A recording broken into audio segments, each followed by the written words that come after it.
All right, you guys. Okay, let me get adjusted. July 10th, evening in Washington, D.C. I want to give you, I guess, 2 or 3 points of perspective, and then I want to tell you 3 or 4 reasons why the cramers have lost control of their own destiny, if they ever had any control at all. And I'll try to wrap it all together, but I also will try to keep it at 30 minutes or less, which I hope I can get my thoughts organized. My view has been that the entire over-the-counter market is a toxic convertible note. That the entire over-the-counter market, all industries, many companies are being shorted with an obliviousness to the health of our economy, to how much pain is caused to the underlying CEOs, families that are involved,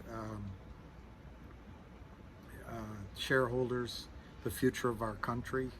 I mean, it's everything from defense industries to medical industries to our oil and gas industry. This is greed and theft gone amok. And I wish I could remember the whole quote. He has a couple quotes. Maximus, I wrote down his full name. You get an A if you can remember his full name. Maximus Decimus Meridius, father of a murdered son, husband of a murdered wife, loyal to the true dictator, general of such and such armies up north, and I will have my vengeance in this world or in the next. And that's, I don't want to get too corny about it, but these crimes verge on answerable in the next life. I mean, these are horrendous crimes that have gone on. It is in history true that as empires fade and empires overextend, the elite see a lot of information the rest of us don't see, and so the elite start to run. They start to gather their assets. They start to take from the rest of us and take steps to rob and pillage, as George W. Bush put it so eloquently when the last financial crash was about to occur. He said, "This sucker is going down." Only that president seemed like you could have such inane comments as that get covered, and now we have this president, and it really does call into question. The Soviet Union went down with a bunch of doddering old presidents that came in, and then there was theft of those industries. I don't want to get off into how what's happening in the United States. I still have great faith in our abilities to recover from this, but the point is our financial system is in complete rot, and that has been a pattern even in our own country in 1929 or 27 when the first sheikhs came. The reason they appointed Kennedy, Roosevelt appointed Kennedy, was because he knew all the criminal things. Well, there's a lot going on here.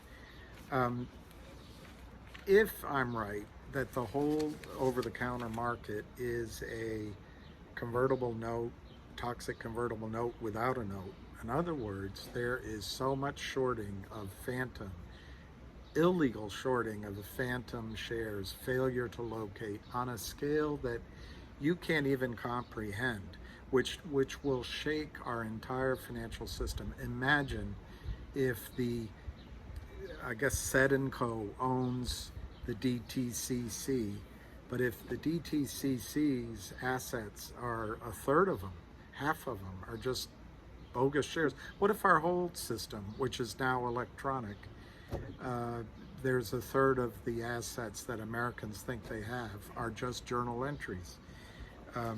So the logical question would be, well, how would these sellers protect themselves if there's not a convertible note?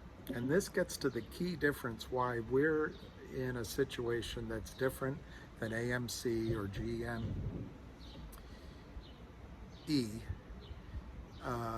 or many of the others.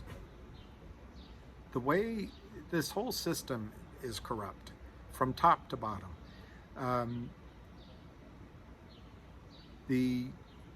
There's another guy, I can't remember his name, but I pick on Citadel. There's one other firm that does the same thing.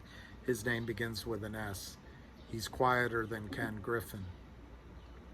But these guys make money. These are huge pools of money that want to convince you as investors that somehow they're genius. They went to Harvard. They created satellite dishes in their dorm room, and somehow they're smarter than all other human beings that ever lived.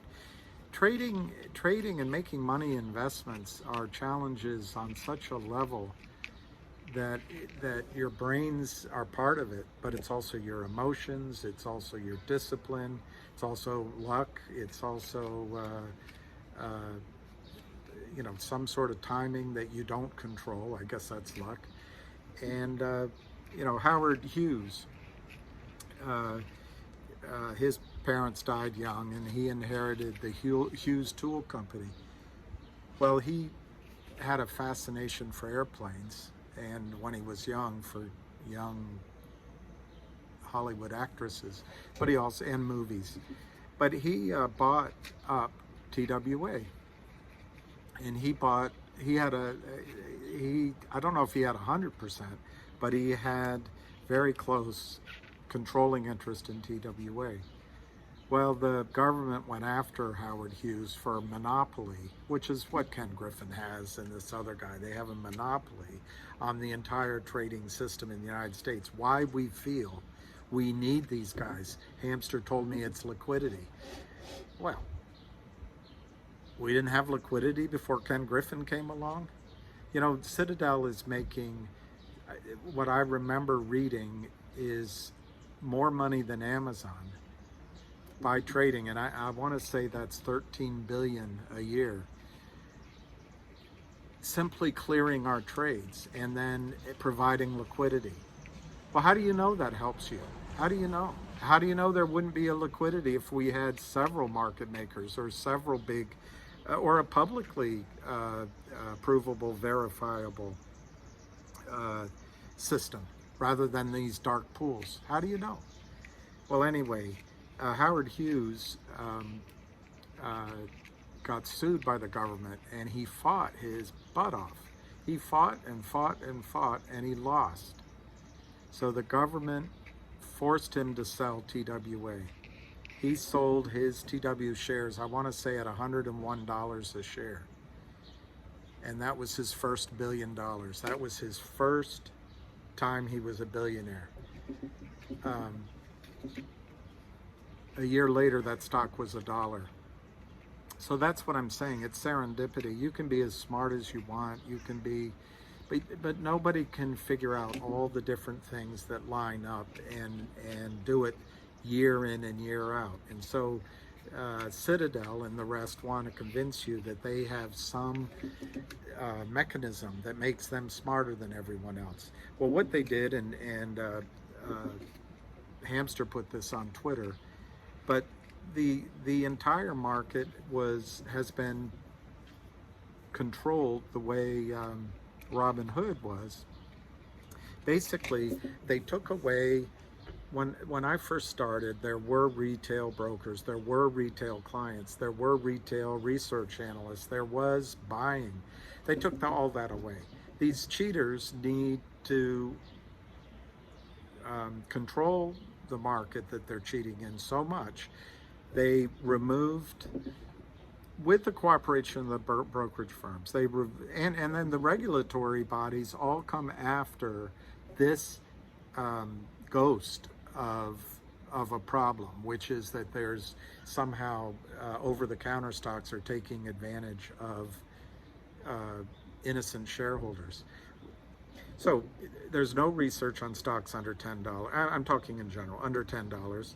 There's no, from brokerage firms, there's no buying for stocks under $10 and even further, there's no buying allowed. You can't even put in an unsolicited order. There is very little institutional buying under $10 or under 350 million market cap. So in comes the short sellers.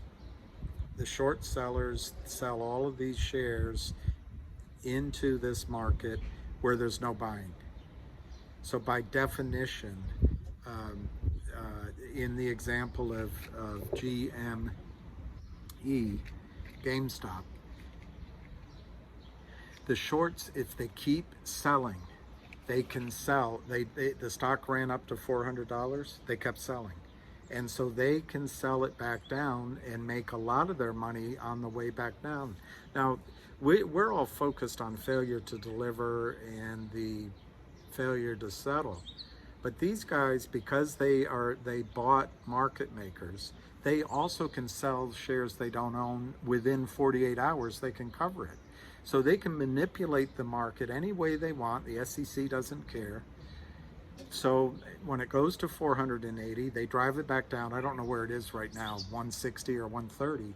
Well, they made money all the way down. So they may have lost in that spike, but they've made it back. The other way they make money that it is sort of counterintuitive is volume is their friend. So they are making these dark pools. They're making a tiny bit of every single trade. And so the volume, it's like I don't know what example to give. It's like a wave hitting over time the rocks on a seashore and turning it into sand. It just over and over and over and over and over again, these trades, and they make money that way. So their risk is mitigated by the fact that they can be a machine and just sell it down either in the longer term or in the very short term, driving it down with shares that don't exist. But they also make a little haircut off of every single stock that's traded.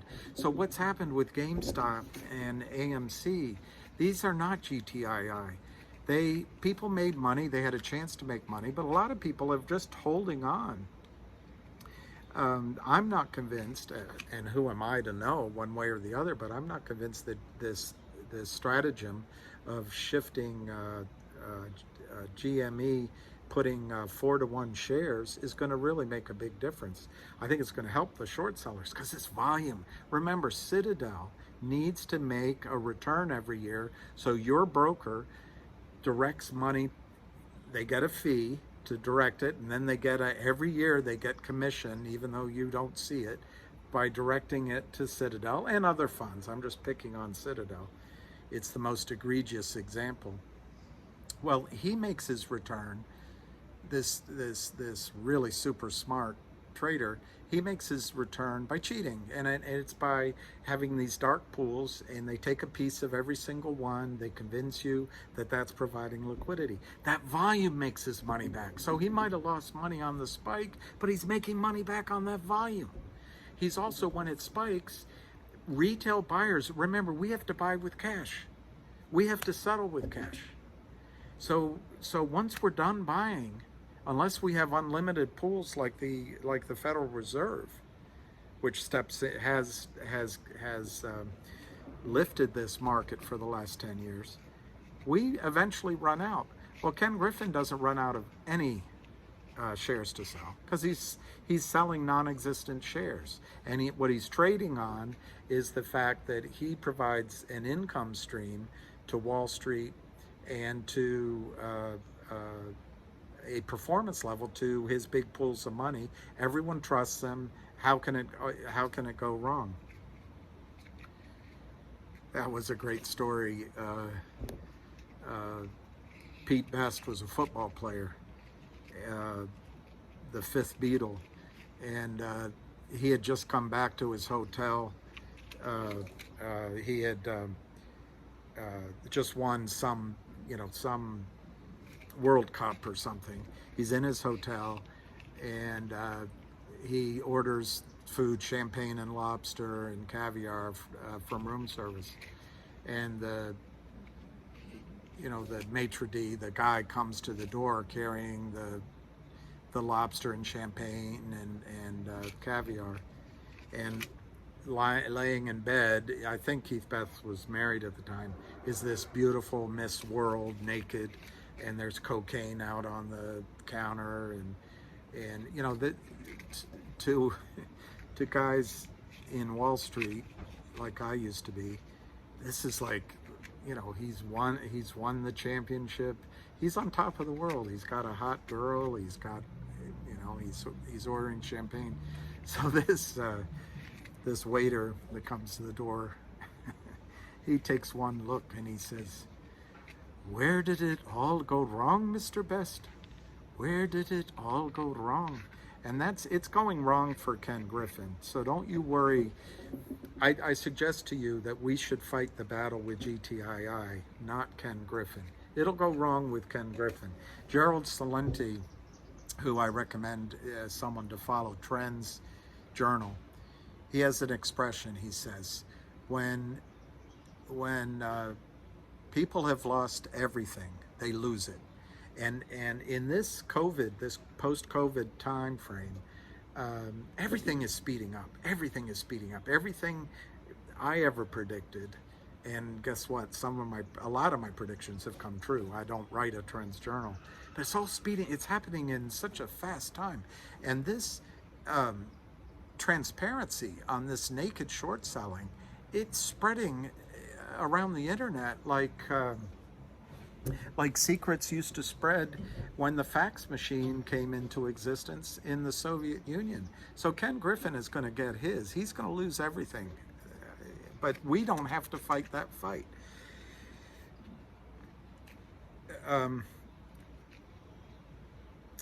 There's a company called Blackrock, which most of you heard of. They make money on AMC and GME lending it for sale. So the whole thing is rigged. This big fund BlackRock that tells on TV ads all over football stations and baseball and everything that you got to invest with them in their ETFs. They're making their money lending out your shares so the shorts can abuse the system, and every time the shorts find one real share to short, they're shorting many more. So I think the system is hopelessly corrupted, and it's going to collapse of its own merit. It's been fueled on a bull market and success. So all of us get complacent. Our 401k is I don't have one. I have an IRA, but they're all up, and they stay up. Well, when these collapse, when people start losing their assets, they're going to lose it. And they're going to come after these guys with pitchforks. All right, so that was 15 minutes of the macro. I want to get into the specific of GTII. GTII is different than what I just described. GTII was based on a toxic formula, death spiral convertible note. But the note is gone. So the cramers, and by cramers I mean any of their LLCs, any of their friends down the hall or across the cubicle, their brothers, their lawyer, their anything they've created to elide, is that a word? lied the signature that Kurt Kramer put on an SEC agreement in 2013 that he would cease and desist, never act as an unregistered dealer again, and never run afoul of the failure to locate, failure to deliver, the short selling rule, phantom share rules. Okay, how do I, in my opinion, all of this is my opinion, how do I believe that it's the Kramers? Well, nobody, no rational short seller would be shorting GTII. Who benefits from shorting GTI? There's only one group, and that's the Kramers, because they got caught out. They need to keep the stock down so that they don't lose control of the situation. I'm going to tell you 2 or 3 reasons why they're about to lose control. Why am I so confident in that? Well, one, I talked to Hamster and listened to him, and he's the guy that knows all this stuff. So don't give me any credit. Give it to him. But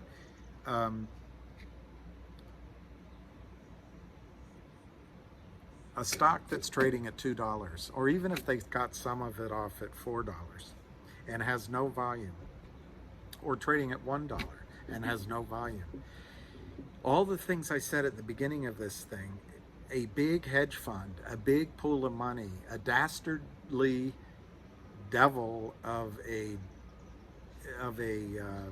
trader cannot protect themselves. There's too much risk. When Citadel or one of his minions start shorting AMC or GME, there's room to play. It can go to 400, but they can short it all the way back down to 150. Then it goes up to 165. They can short it back down to 125. And it's got volume. So they can make money trading it, and they can make money shorting it. They can do it. They don't have to run afoul of FTD because they can buy back in. Although they have exceptions that, if I did it as a retail broker, if I bought back in or sold a stock that I bought without paying for it for a client, I could do that once. And then that account would be restricted for 6 months or a year.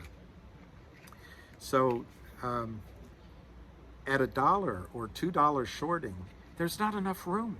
For 2 reasons there's not enough room. If you short a stock at $2 and you can buy it back at 150, you've made 25%. But it goes the other way too. What if you shorted it at $2 and it goes to 3? That's not a big nominal move, but on a percentage, it's a third. It's gone up 33%. And if you're leveraged, as these greedy bastards are, you're going to lose everything. It's just too much risk. The other thing is there's no volume. So at any time it can get out of control and you can't contain the volcano when it erupts. So I just do not believe that there is another group, individual, or non-related party to the Kramers that is shorting these shares. Now, the other question is, are there shares available to sell? The market makers believe it. They must believe it. Maybe Gibson Dunn believes that there are. The only instrument that existed that you could even begin to argue as an arbitration, as an arb, not an arbitration, sorry. It will go to arbitration probably, but as an arbitrage, was this note, which is gone now. There isn't anything else that exists. There isn't anything else that exists. The chairman is buying shares of GTII, which locks him up for another 6 months. And I suppose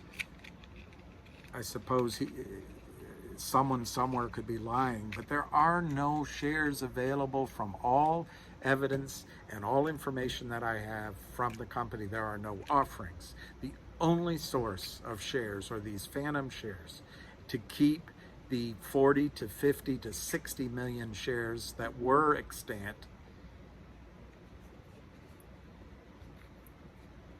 they are still extant.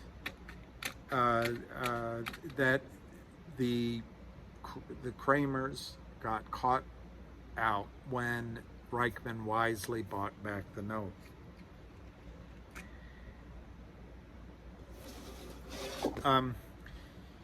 There's only one thing that's changed in the Cramer's favor,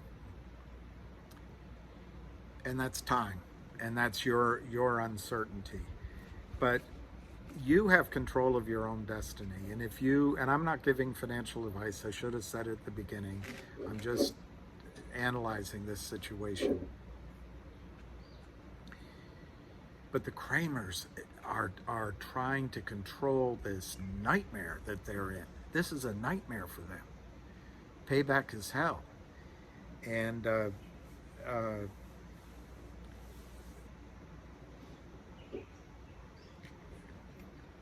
I guess what I want to say first to you is that when you're invested in a stock or when you're invested in an investment, the time you sell it is, I guess, when you need the money. That's one. Two is when the story's changed. And I guess three would be if you have something better to put the money into. Only you can determine that. I would argue that moving over to Redbox, which I like as a complete gamble, and a few of these others, you're going to get churned and burned and destroyed by this wave machine of these large pools of money that are not involved in GTII. So the only thing that I think's changed in the Cramer's favor over the last 20 months is, one, somehow they're still standing. Two is time that makes you nervous. What's changed in our favor? The story has changed, but it's all in our favor. And it puts pressure on the Cramers. And I think that pressure is immediate. I do not think it's long term. I think every weekend they're just glad to get to Friday. Every Sunday night, like right now, they dread Monday morning. Okay, I'll give you a few examples. One, a lot of us called into the SEC. I think it was hundreds of people a day 20 months ago and ongoing. When I personally called in, the guy called me back and he said, look, just give me the name, send it by email, give me the names, the name of the company, what you think's going on. Don't give me a lot of details. We'll do our own research. We will do the research. You don't have to do it for us. Well, guess what? I'm absolutely assume that he was a man of his word. He's been doing his research. 20 months, 15 months have gone by. Tick, tick, tick, tick, tick, tick. That's happening. It's coming to the Cramers. The SEC is working on it. Now, the one thing I'd ask you, would you trade places with Carlos Mayo? Would you? The other members of this cabal are brothers. They come from the same family. Charlie Mayo is making the phone calls. He might be entering the trades, and that might be how the Cramers can, with their conscience, say, well, we're following what we said with the SEC. We're not making the phone call. But these are all tricks that I don't think survive scrutiny of regulatory bodies. I would suggest to you that the Cramers also have to worry about rats, people talking to the feds, wearing a wire even, but giving up the ghost so they don't go to jail. And I would think that Charlie Mayo has to be worried about the two Cramer brothers, but I think the Cramer brothers have to be worried about Charlie Mayo. And each of these underfunded market makers are a risk. This whole thing is going to fall apart, and nobody in this group has ever dug a ditch. They don't look like they have. They've never painted a house. They've never waited tables, much less gone to jail. So I think they'll rat.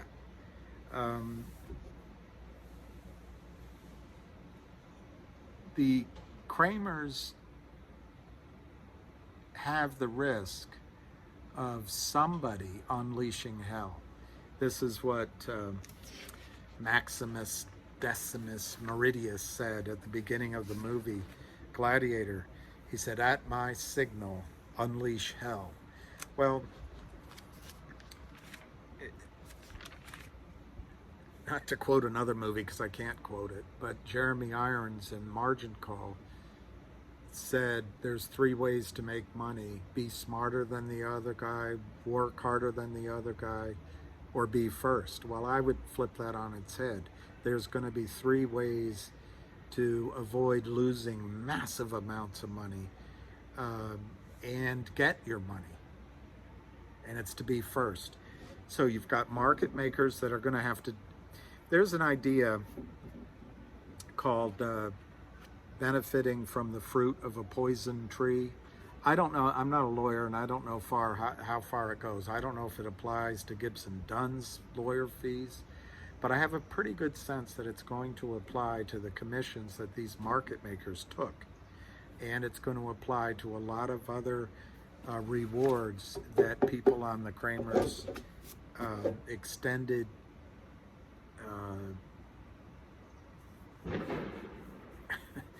I don't know what to call it, their extended gravy train. They're going to have, people are going to have to disgorge their profits, disgorge their returns. Well, this is going to be big when it happens. As Hamster points out, every 10 cents, if it's 100 million shares, every 10 cents is $10 million. Is that right? 100 million, a tenth of 100 million is $10 million. So every 10 cents is $10 million. Well, imagine if it goes 10 points. Imagine if it goes to 100 points. This is going to take down a prime broker. It might take down brokers. Well, the way the system is set up is as I understand it, and it's changed, you know, I think it was under Clinton that they set up so that this all becomes self-regulating and you don't have a body. But then, you know, it's not a political issue. Under all the presidents since, nothing's been done about it. But I believe what happens is that the broker that clears the trade has to have enough collateral to have the DTC guarantee delivery of the shares. Well, we all know that mostly that, not mostly, a lot of the times that's an IOU. It's electronic. That's the other way the system has failed us. Everything's electronic now, so we can't see it. The settlement system doesn't work, but they have computers that work at lightning speed that somehow Ken Griffin is telling us provide liquidity and are a service to us because these are state-of-the-art computers, but we have no state-of-the-art computers for settlement. But anyway, just imagine yourself as a margin clerk or a regional manager at, pick a firm, Ameritrade or Edward Jones, or, you know, pick RBC, a large firm, but not one of the 4 wirehouses. Your risk is if you don't do it first, there's not enough collateral to cover. You can buy in. Well, that's what you're going to have to do, is buy in the shares, but there may be no shares that actually come to deliver, and so you don't get the cash that's sitting in those accounts. Let me see if I can say it differently. The collateral required to settle a trade is very small. It's 2 or 3 or 4%. But if this becomes a nightmare, that collateral might become 100%. If it becomes a real nightmare, there could be a series of trades that go into effect, but there's nothing to settle them with. So then it goes to lawsuits, and then it goes to fighting the government. Ultimately, it'll be the federal government that backs the DTCC if the DTCC can't cover this. I think they should be able to. But I'm not kidding when I tell you this not only could be billions of dollars, it could be trillions of dollars. So one of the things the cramers have to worry about is an honest broker acting in their own interest, buying them in. And then the final thing I want to say is the cramers do not have any friends on Wall Street, nor can they tell anybody about their situation. Those pools of money that need to get returns, one of the ways they can get a return is to come in and buy GTII. If they get a whiff that GTII is about to have a spike, you could see the stock open at 21, go to, I think it's 34, and then to 55, and then to 80. Anyway, I'm trying to remember the Fibonacci sequence. These little things might be where there's a little bit of a stop. But ultimately, somewhere between, I think it's 366 and 640. I don't have it in front of me. That's why I picked 500. This thing is just going to skyrocket as other buyers come in to take advantage of this situation. They can make massive amounts of money in the space of a few days or a couple of weeks. So I know I'm going to hear from somebody that this is too long. So I'll summarize the situation you find yourself in. If you feel like this has just been going on too long and you're not comfortable with it, okay, you have a decision to make. If you think there's a better opportunity, okay, you have a decision to make. But I'm telling you, I think that the real pressure is on the cramers. So if you can sit tight and write this off in your mind for a few months or a few days, we don't know when it'll come, that the cramers have the risk of a first mover, number one, a first mover saying, we want to protect ourselves, buy it in. That's the first one. They have the risk, number two, of a big shark out there saying, we smell trouble here, let's start buying. Let's just buy at any price up to $10 and see what happens. Thirdly, the SEC and the regulatory bodies have been working on this for at least 20 months. And I believe they take that job seriously. This is a slow motion, easy to figure out situ. And so we don't know when they wrap up all those things, but it's like that, you know, any detective show you see on TV, they have to do it properly or they're not going to win in court. But at some point, they've got their case wrapped up and the knock comes on the door, and the cramers have to be worried about that. And the only other thing is, I don't know how the cramers are standing financially. They appear to have had time, if they chose to do so, to hide assets. But they can't afford this fight, and they can't afford to keep selling. And when other people's money run out, they're going to stop. Okay, so this is 38 minutes. I think I'm going to stop there. Let me just see if there's anything else I wanted to say.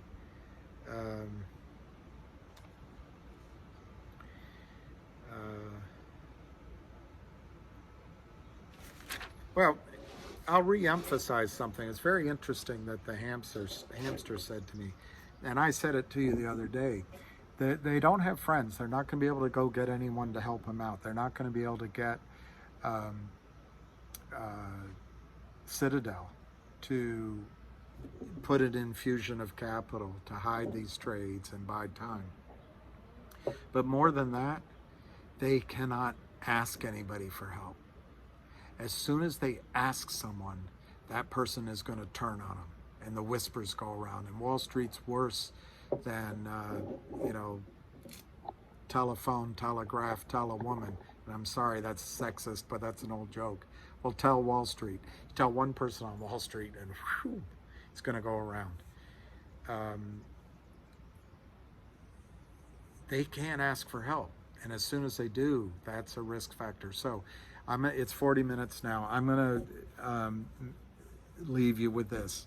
The cramers are having sleepless nights. The cramers are in more trouble than you are, and the cramers at some point are going to be forced to buy in their position. And who cares if the stock starts at 50 cents or at 250?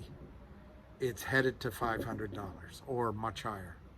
So who cares where it starts from? And you're not going to know. The stock price is not telling you anything. It's not telling you how far along the SEC is. It's not telling you if somebody else is going to start coming in and buying. The stock price is agnostic. I hate that word, but it can't tell on all these other issues. The only thing the stock price is telling you is the market makers has manipulated it downward with very little money. When the buying comes in and the Cramers stop selling, you're going to be amazed how high this goes. It will be a once-in-a-lifetime run, and it will change the fortunes of your life and your family's life. So have your GTC orders in, get ready for that day, because those are going to be difficult decisions to make. And,